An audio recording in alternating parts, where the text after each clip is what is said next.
It is Sickle Cell Awareness Month, but it's also the 100th year anniversary of the discovery of sickle cell disease.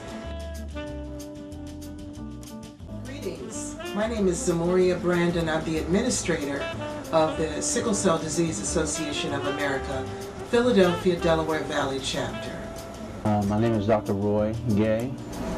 I practice at Presbyterian Hospital, 51 North 39th Street, Philadelphia, PA 19104. My specialty is internal medicine and hematology oncology. I've been practicing medicine for essentially 27 years. Sickle cell is now considered a global disease, yes, affecting African Americans or people of African descent in the greatest numbers, but it also affects people of Latino, Native American, Greek, Sicilian, Turkish, and Asian ancestry. Sickle cell anemia is a genetic hereditary blood disorder that affects the red blood cells. The red blood cells carry something called hemoglobin, which is the oxygen component that's needed to feed all the organs in the body for the body to function. In our area, we have over 10,000 with the trait, and we have about 3,000 in our area that carry sickle cell disease. Sickle cell trait essentially is a benign condition. It's really a marker of the abnormal gene.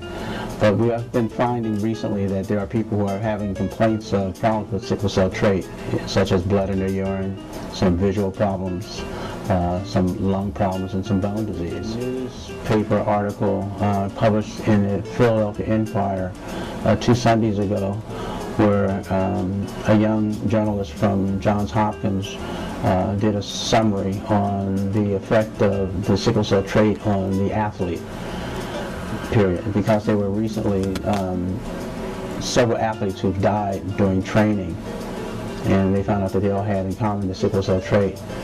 So therefore the NCAA is trying to enact rules on how to test and manage athletes with sickle cell trait. It's become relatively controversial. We should understand that sickle cell anemia is just one of several sickle cell diseases.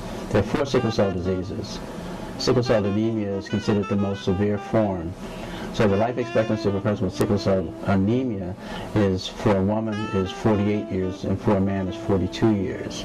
But some of the other sickle cell diseases, people can live as long as 50, 60, and 70 years of age. Sickle cell disease may affect your life by, one is that the patient may oftentimes present to the hospital in painful crises.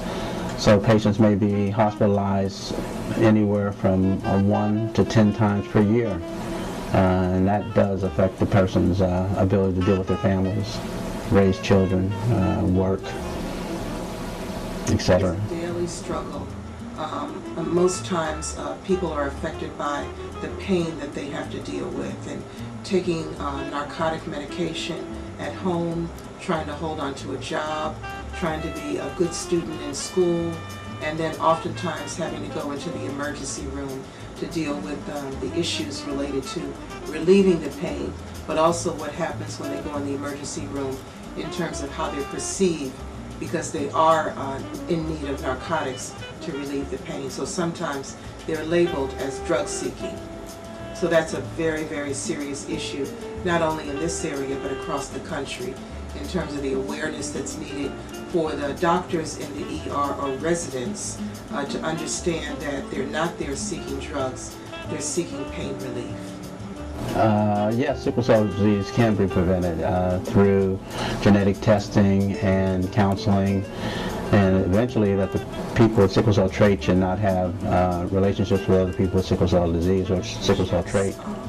Can often be a challenge for anybody, but when you're talking about a relationship with someone that is affected by a chronic illness and then dealing with their partner, whether it be their wife or significant other, this is an issue that is not often talked about. So we have a couple support group called Soulmates, which stands for Sickle Cell Overcomers, United for Life plus their mates.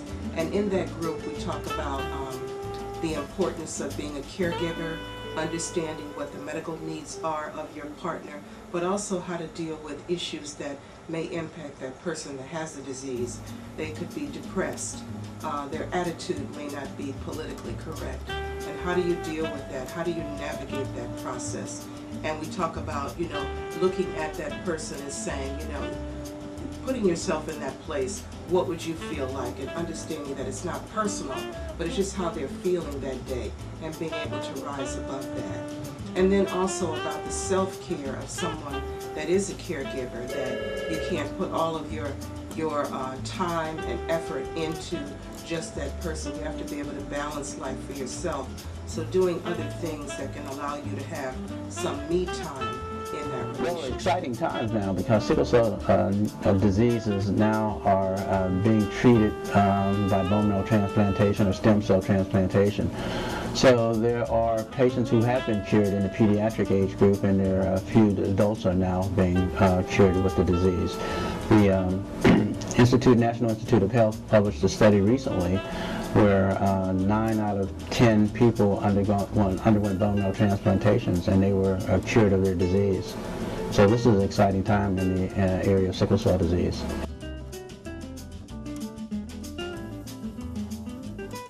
Have the 13th annual Walter E. Brandon Sickle Cell Walkathon, which is named after my late husband, who I was married to for 25 years. He passed away 5 months before the first walk took place in 1998.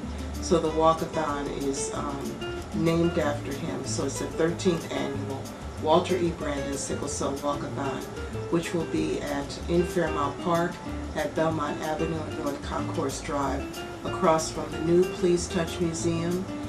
Registration begins at 6:30.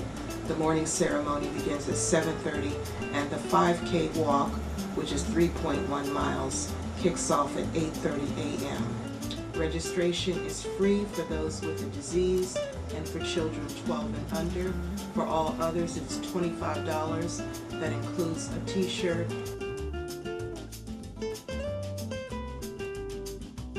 It's a fundraiser for us to continue providing supportive services to children, adolescents, adults, and families affected by sickle cell disease, such as transportation for families to get back and forth to their doctor's appointments, for pediatric families, advocacy efforts as it relates to those people that are dealing with issues of advocacy, newborn screening follow-up.